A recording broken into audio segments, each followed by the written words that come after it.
the symbolic, the imaginary, and the real. The imaginary forms the bridge between our internal and external worlds, relating to the inbound field of impressions or images that are absent of any kind of rational structure. The mind, which intellectualizes these impressions through language, translates the imaginary into the rational structure of human thought and understanding, the symbolic.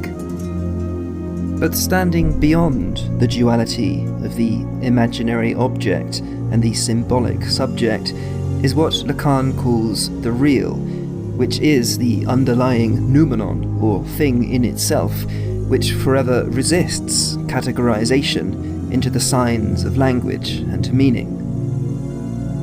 The real is a fascinating yet obscure concept. It has been described as an impossible necessity, as that which is always lacking in language and thought, as the primordial abyss which swallows everything and dissolves all identities. Synchronicity is the perception of a correlation between subjective and objective occurrences.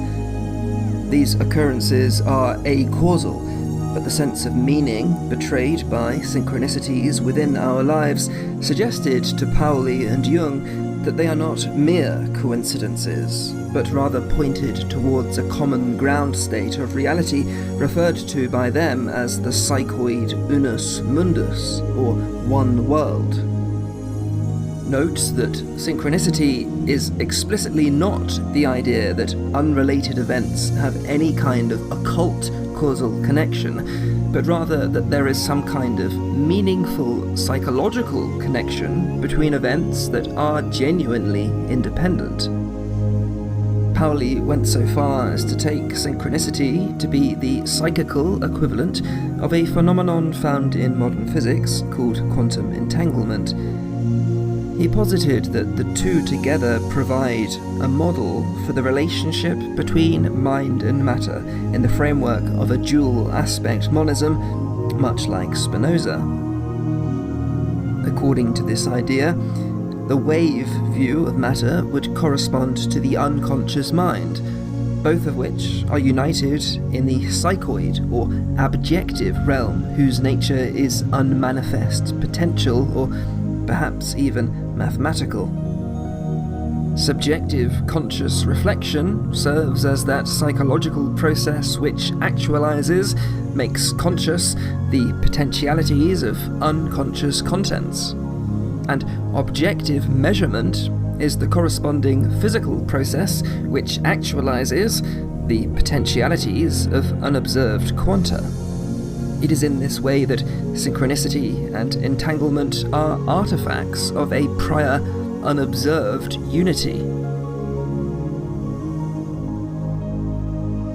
Now, if we could establish that there is a parallelism between our mental and material worlds, then we would have established a truly revolutionary tool for describing elements of the world that are otherwise out of reach. Science is a description of the interaction of the minds of human beings with objects as they are independently of our experience of them. That is, our world arises from an entanglement between the structure of human cognition and things as they actually are. Science can never justify with its own method that what it describes is a product of natural law rather than mere chance. Kant saved science from skepticism by redefining what science is supposed to be of. For Kant, science does not study the real world, but the world as it appears to the human mind. The skeptic can have no confidence that the properties and qualities we perceive are not merely applied by the mechanism of our experience, as is the case with things like colour or smell. Kant responds that this is precisely the point of science, that the uniformity of our psychic structure lends itself to the uniformity of the phenomena we experience, and thus the reliability of the empirical method in uncovering the structure of this uniformity. This inquiry would begin at the level of the human organism with the mind-body connection and the breakthroughs in medicine encoded into this connection and emanate beyond it, eventually identifying correlates for both the stars and planets beyond us and for molecules and atoms within us. And in mathematical structuralism, isomorphic structures can be considered identical, insofar as mathematical objects simply are structures. The different branches of philosophy can be thought of like different languages. They're all talking about the same reality, the same system, they're just talking about different dimensions or aspects of our ability to understand this system.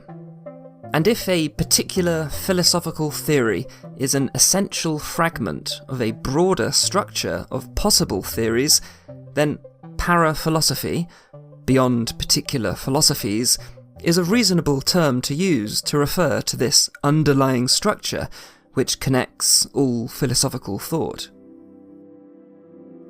The structure differentiates four consistent aspects of our ability to understand our experience of the world. We can interpret experience as contact with mere sense data, with physical objects, with abstract forms, or as just consciousness itself. And each quadrant has an equivalent expression in every area of philosophy. And in every area of philosophy, the lower right quadrant expresses a unity of the subjective and objective factors, and this is because it refers to the phenomenon of self-reference. When considering knowledge, it refers to self-knowledge. When considering being, to self-being. With value, to self-value. With governance, to self-governance. This quadrant is the subject, which is its own object. It is the consciousness of itself. And since the quadrants are not isolated things, but are aspects of a whole, aspects of our ability to conceive of reality, we know that if one aspect of the structure is self-referential, then the structure as a whole is self-referential, and self-similar, like a fractal. And if the lower right quadrant refers to self-consciousness, and if the entire structure is self-similar, then the entire structure is contained in self-consciousness. This is actually obvious, because any perspective we can have is a perspective of consciousness, and to interpret everything as consciousness is also one of the perspectives it can have. And since the entire structure is located in consciousness, self-consciousness cannot actually be found anywhere within the structure. It's just an endless tunnel of self-reference.